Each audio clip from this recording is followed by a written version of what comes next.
Russia's war on Ukraine.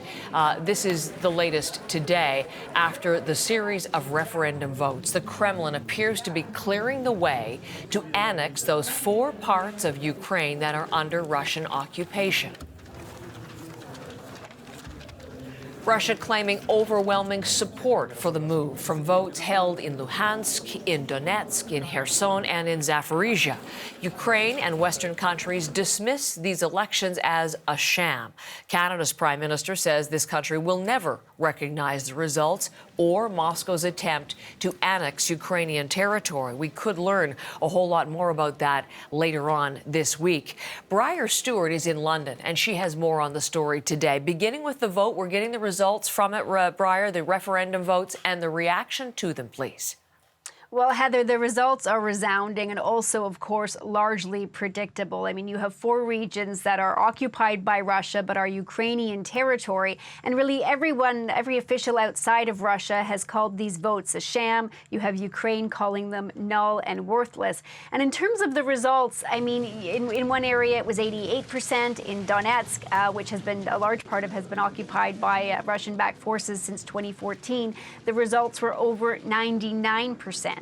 And in terms of just how this vote was carried out, I mean, it's very difficult to get a clear picture of what it's like there on the ground, but we have been speaking to people in the occupied territories, and we understand that in a lot of cases you had officials going door to door with an armed soldier that was dressed in fatigues and carrying a gun, and so people would simply not open the door because they weren't interested in voting. So you really have no idea of just how many people actually voted in this, but certainly having, you know, these Russian installed officials sell it this way, I mean, that is not surprising. That was always going to happen.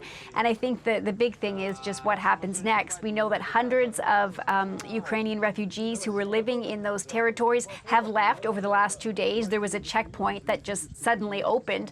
Russian forces were letting people through. So hundreds have arrived in areas around Zaporizhia, and it will be interesting to see just what happens later this week.